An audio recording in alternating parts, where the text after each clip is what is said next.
be practicing for tomorrow actually. Nice. With Sounds the kids. good. Sounds good. I hear it from over there. Ah, So I have okay. to come and check. Yeah, why not? Cool. By the way, do you have some time to answer a few questions? I would like to know about kindergarten education in Australia. Yeah, of course, Yeah? of course. Yeah, Cool. I'd be happy to. Then keep playing. I'm gonna make some tea. Let me see here. Alright? Alright. No worries.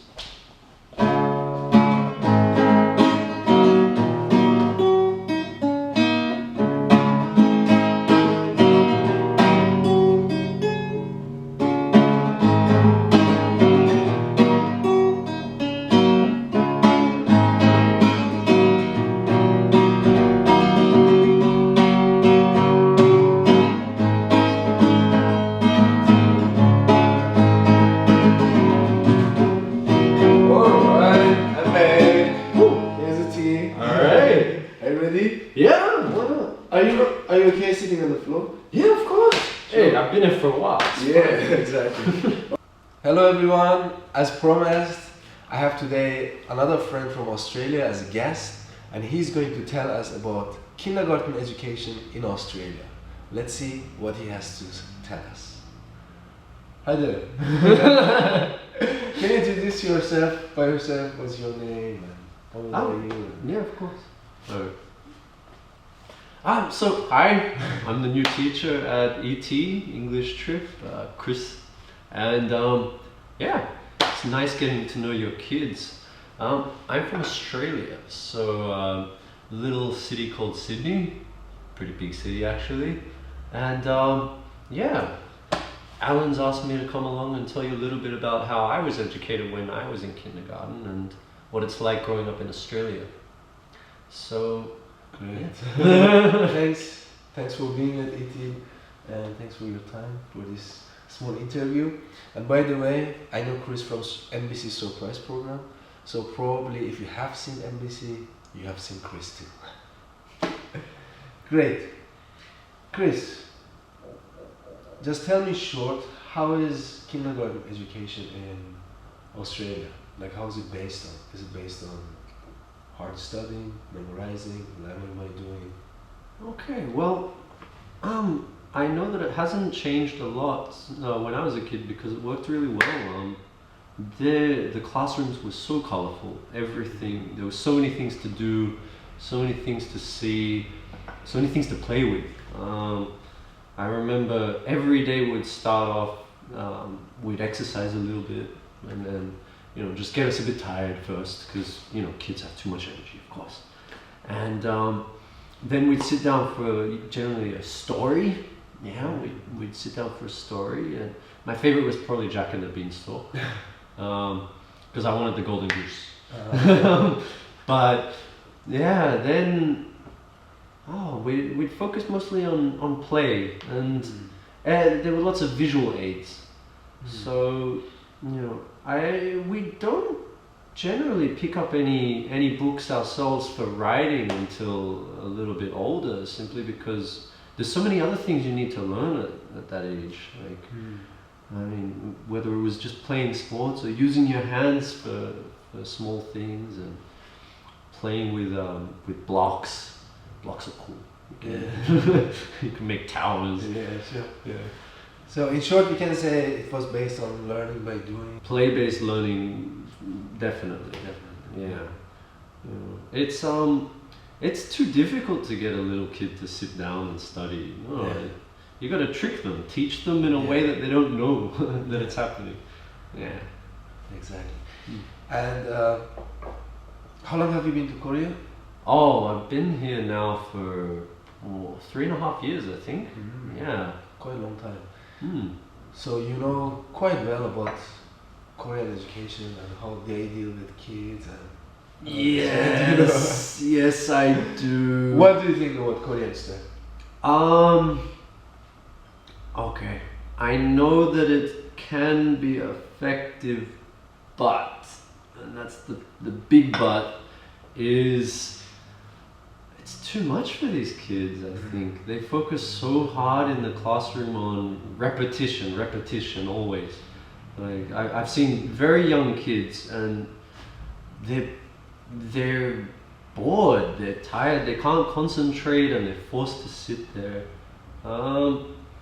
And I think it would be just as effective in terms of learning, and more effective in terms of their well-being and their health, if they could get up and move around a bit.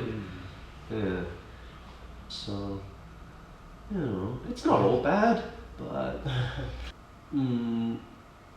there's one product that scared me on the Korean market.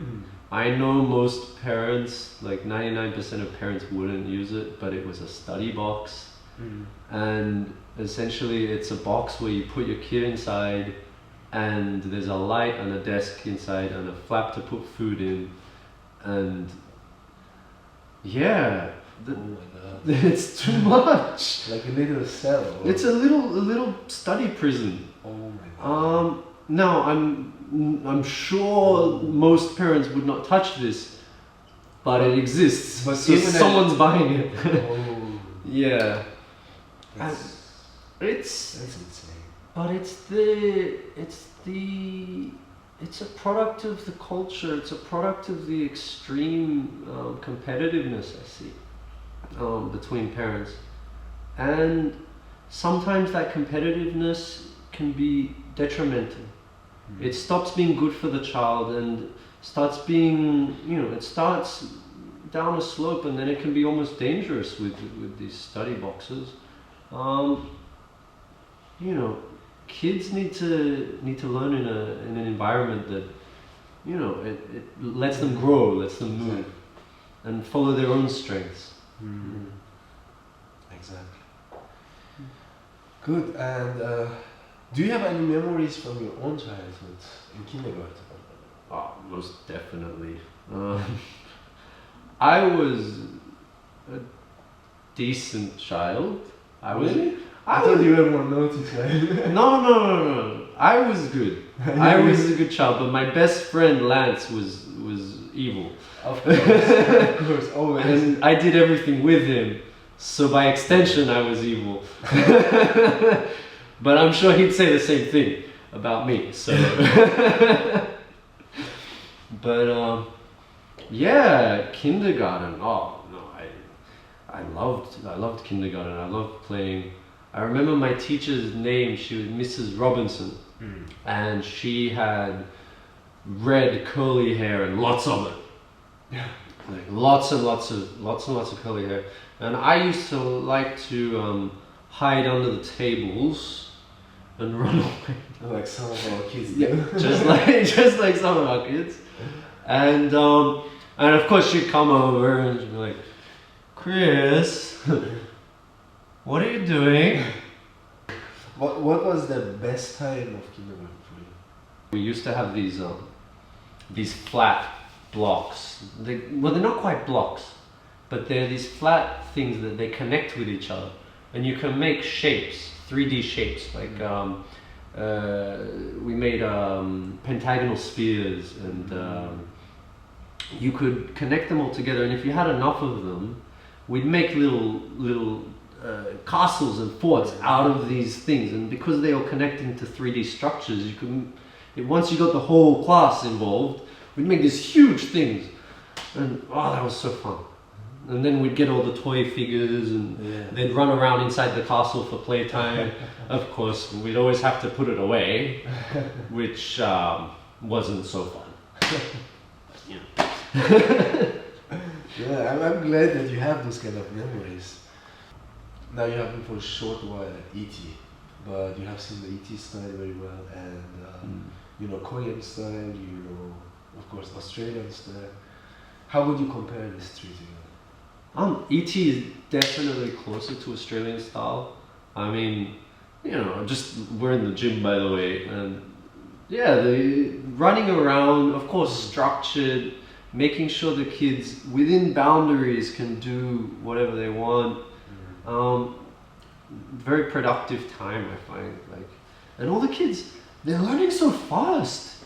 It's amazing. Like, I'm finding out some kids have only been here for 1 month, and I've only been here a little while.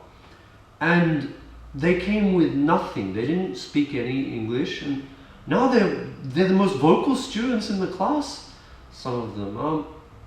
And you know, they're running around, they're a little bit rambunctious and having fun, but they're definitely learning a lot. And it reminds me a lot about my childhood and, you know, how lucky I was to have such a fun time.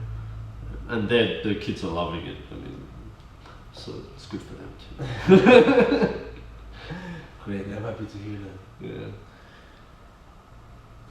Is there anything that you want to say to the Korean parents direct? Yeah, of course. Hi guys. Yeah, loving your kids. They are so wonderful, so well behaved most of the time. No, they're really well behaved, and I'm so happy that it's an absolute pleasure to teach them because they're loving it too, and that makes it so much more wonderful as a teacher to see how happy they are, to see how engaged they are, and just, in other words, don't worry, the kids are having a good time. You can rest assured while you're off on your day, whether it's at work or wherever you are, your kids are having a good time. Great. Thanks, Chris. Thanks for your time. I hope you enjoyed watching this video, and I hope you enjoyed listening to Chris' opinions about education here and in Australia. I will see you with another friend from other country, and we will talk more about kindergarten education from around the globe. Bye. Bye bye.